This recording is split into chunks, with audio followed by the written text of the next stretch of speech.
Hey, welcome everybody to Creating an Arizona Tournament on Tabroom. The purpose of this series is going to be to set up a tournament on Tabroom and show us how Arizona settings and functions and options probably should work. We now have our own YouTube channel, AZ Speech and Debates, so smash that like and subscribe button in order to keep the content coming. If you were to set up an Arizona tournament on Tabroom, you're a future tournament director or just want to make your tournament fit more of what we have traditionally done on Joy of Tournaments, the first thing you do on the main page of Tabroom, once you click your email account in the upper right-hand corner, is you're going to request a new tournament. And then you could put the tournament name in. Is it an existing tournament? This is if you've run a tournament before. I've got a number of Tabroom tournaments under my belt, although I've never actually built one from scratch. Or is it a brand new tournament? And in this case, you would just put what you want your tournament name to be. So if I was creating the Jackrabbit Jamboree, I might want to just put mesa.tabroom.com. When is your tournament going to start? I would like my tournament to start on September 25th at 8 o'clock a.m., and it's going to end September 26th at 8 o'clock p.m. Is it going to be online? Most of our tournaments are going to be NSDA campus this year, unless your tournament has decided otherwise. What state are we in? We're in Arizona, United States, Phoenix time zone. I'm not cloning a tournament from anything, although I've got a number of tournaments I could clone it from. This is a test tournament. You don't want to click this option. This just makes it a practice tournament. You don't necessarily need to do that. And then you can click to go to the next step. I've already created a tournament, so I'm going to go to that. And for our general settings, so as we see, we are an Arizona practice tournament. I've got the website up here. If I were to have a tournament invitation, I could choose my file and just upload the paper tournament invite, and then that'll show up on the front page in its own specific category.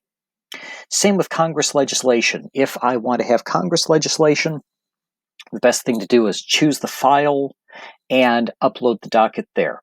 If you have a specific tournament logo, you can upload that. Entry release forms is more for national tournaments that are going to be live streamed or broadcast. And then we want to choose our circuit. Obviously, we want our tournaments to be in the Arizona circuit, but we could also decide that we want our tournament to be in the national circuit just to get it more visibility. That is up to you. When you do join a circuit, you have to wait for approval.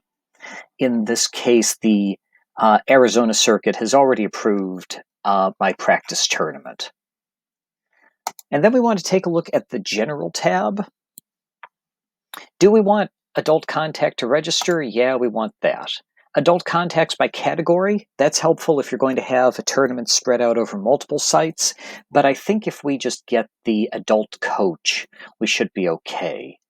We don't have eligibility documentation. Again, that's more of a national tournament thing. Do we want to log registration changes? Yeah, I think we do. Hide speaker codes from registrants. Our speaker codes are generally by name, so we don't need to worry about that. A couple of options.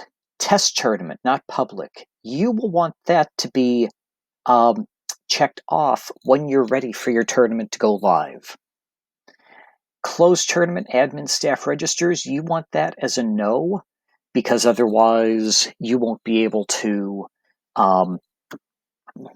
have it be an open online registration process.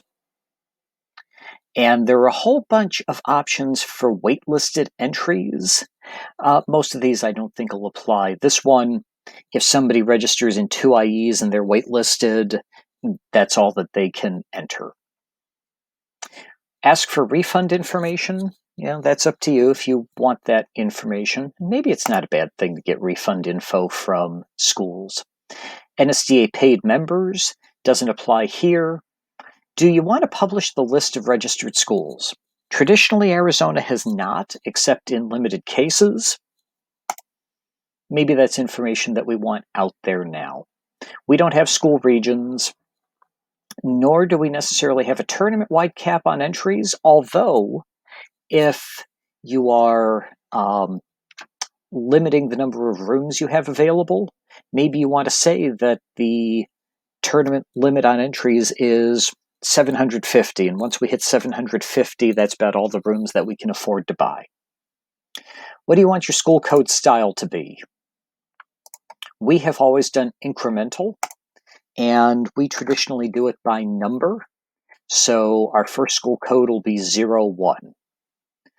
Duplicate codes in different events, we're not going to worry about that. And ADA rooms aren't really an issue for us today because we're all online. And do we want to save settings? Yes, we do. Online registration. We want that because we're not going to be able to register in person, and I think having a system where every coach has to phone the tournament director would be kind of cumbersome. Only paid schools may register. Probably want to keep that one off just because we're in a land of purchase orders and you don't want to commit that they have to have the check. Otherwise, nobody will be there. Since my tournament is going to be the 25th and 26th, my online registration begins at 9:25, and we're going to say 7 o'clock a.m. Now notice how you have your AM and you have your PM options here. Don't confuse them, okay? You want to make sure that if it's AM, that you're up top. And when do I want my online registration to end? We're going to say it's going to end the 25th at 8 o'clock a.m. And if you have a packet that you want to hand to the coaches as they register, that would be where you would put that. Normally that's for something like a Harvard that has maps and schedules and things like that. And then, once we're ready, maybe just hit Save Settings again, just to be ready for that. All right, now we're looking at dates. When is the tournament going to start? Well, I already said it's going to start the 25th at 8 o'clock a.m.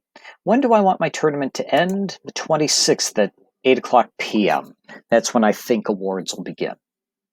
My registration can open on August 19th. Sure, that's fine. New entries. Well, my new entries probably should be due on the 20th at 5 o'clock p.m.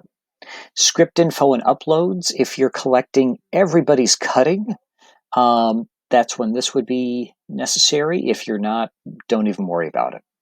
When are your fees and obligations going to freeze? We will say the 20th. Judges are going to be due on the 20th as well. Pretty much whenever new entries are due, that's when everything's going to need to freeze. Notice that the date that new entries are due, because the tournament's the 25th, 26th, is much earlier. And that's because, since we're going to be online, we need to know how many rooms we have to buy. Therefore, deadlines have to be much, much earlier than they have been in the past. And then we just want to save our dates. That's where I'll stop right now, just to make sure that the video doesn't get too long. And I will catch you next time as we take a look at who can access the tournament and other setup options.